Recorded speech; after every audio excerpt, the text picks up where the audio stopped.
Hello दोस्तों, मेरे YouTube channel में आप लोगों का स्वागत है। उम्मीद करता हूँ कि आप सब लोग ठीक होंगे। इसी के साथ मैं आप लोगों के लिए आज दो ब्रेकिंग न्यूज़ लेकर आया हूँ, जिसमें पहली तो ये है कि जो लोग अपने देशों में फंसे हुए हैं उनके जो एग्ज़िट री एंट्री वीज़ाज़ हैं उनको किंग सलमान ने बढ़ाने की परमिशन दी है। और दूसरी जो सबसे बड़ी खबर है वो है, जो लोग चाहे वो देशी हों चाहे वो विदेशी हों, फॉरेनर और डोमेस्टिक कोई भी जो उम्रा करना चाहते हैं उनकी उन्होंने तादाद को 70,000 कर दिया है। यानी कि 70,000 पिलीग्रीम डेली बेसिस पे उम्रा कर सकते हैं। तो चलते हैं पहली खबर की तरफ। आज हाल ही में किंग सलमान ने नवंबर तक का यात्रा प्रतिबंध का सामना करने वाले देशों में फंसे प्रवासियों के निवास परमिट और वीज़ा को मुफ्त में बढ़ाने की आदेश दिए हैं।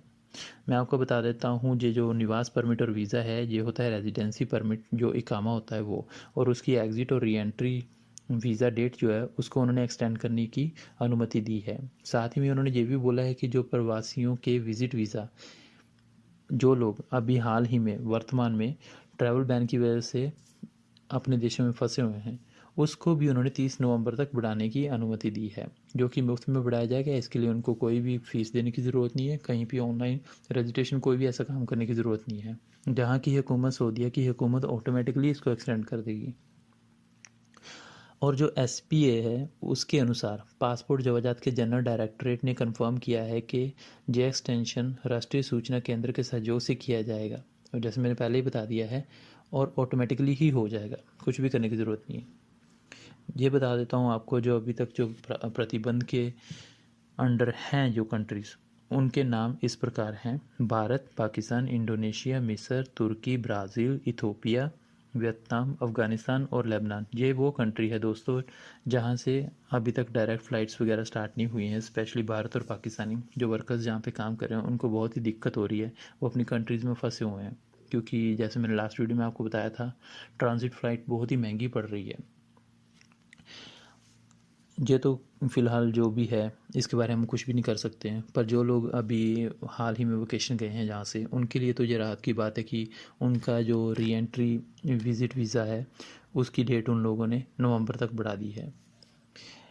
पर साथ ही में मैं ये भी बता देता हूँ कि सऊदी अरब ने पिछले महीने ये भी अनाउंसमेंट की थी कि आंतरिक मंत्रालय ने यात्रा प्रतिबंध का सामना करने वाले देशों से पूरी तरह से वैक्सीनेटेड प्रवासियों के सीधे प्रवेश की ही अनुमति दी है। सिर्फ उन लोगों के लिए जिन लोगों ने वैक्सीनेशन ले रखी है, जिन्होंने 2 वैक्सीन ले रखी है, उनके ही सीधे प्रवेश की अनुमति दी है, बाकियों के लिए नहीं है। बाकियों को जहाँ पे आने के लिए, जब वो आएंगे जहाँ पे, उन लोगों को जहाँ पे अपना 6 से 7 दिन का क्वारंटाइन करना पड़ेगा, जिसके लिए उन लोगों को सऊदी गवर्नमेंट को पैसे भी देने पड़ेंगे। और वो जो चार्जेस है उसके बाद उन लोगों को 6 दिन के लिए डायरेक्ट एयरपोर्ट से किसी होटल या फिर कोई भी क्वारंटाइन संस्था में ले जाके क्वारंटाइन करवाया जाएगा, और उस आइसोलेशन के बाद ही वो लोग अपना काम कर सकते हैं और अपने घर में जा सकते हैं।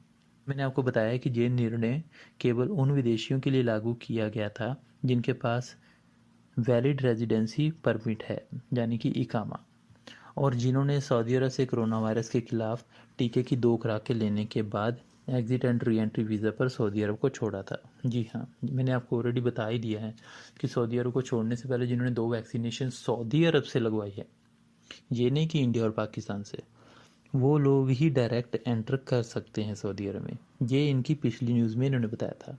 पर साथ ही साथ इन्होंने हाल ही में ये भी बताया था कि कुछ वैक्सीनेशन को इन्होंने अप्रूव किया है। 6 वैक्सीनेशन है जिनको इन्होंने अप्रूव किया है एंट्री के लिए।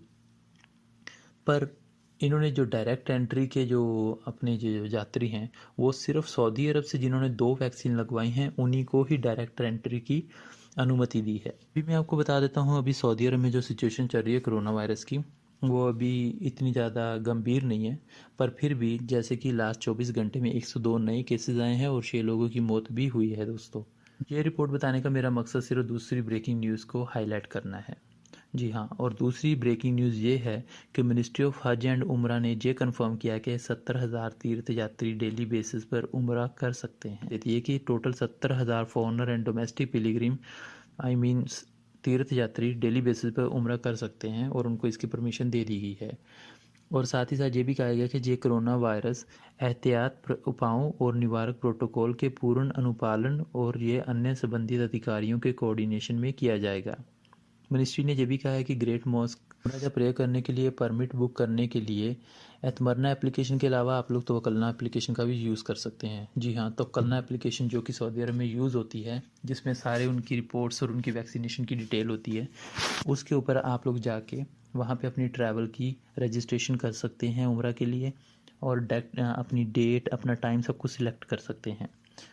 और जो लोग बाय ट्रैवल एजेंसी जाते हैं उन लोगों को इसकी ज़रूरत नहीं है, वो लोग बस अपना ही काम अपनी ट्रैवल एजेंसी को दे दें और वो जो ट्रैवल एजेंसी है वो उनके लिए बुकिंग करेगी, उनका रहने का, खाने का सब इंतज़ाम करेगी, उनको कुछ भी करने की ज़रूरत नहीं। बट जो इंडिविजुअल ट्रैवलर्स हैं उनको अपनी बुकिंग बाय तवक्कलना जहाँ फिर एतमरना एप्लीकेशन के ज़रिए करनी पड़ेगी, तभी वो वहाँ पे एंटर कर सकते हैं, नहीं तो उनको परमिशन नहीं है। और ये थी दोस्तों आज की 2 बड़ी खबरें जो मैंने आपको बता दी है। पहली जो exit and re entry visa date जो एक्सटेंड कर दी है इन्होंने 30 तक कर दी है, वो भी फ्री में। और दूसरी 70,000 लोगों को परमिशन दी है उम्रा की। इसी उम्मीद के साथ मैं आप लोगों से इजाज़त लूँगा, पर जाने से पहले मैं आप लोगों से ये जानना चाहूँगा, अगर आप लोग को कोई भी इन्फॉर्मेशन चाहिए, कोई भी डिटेल चाहिए इन चीज़ों से लेके, लोग को कोई भी जानकारी चाहिए सऊदी अरब में आने के लिए, या फिर आप अपनी कंट्रीज़ में फंसे हुए हैं और आपको मालूम नहीं क्या करना है, उसके लिए आप मेरे को कमेंट सेक्शन में ज़रूर पूछ सकते हैं।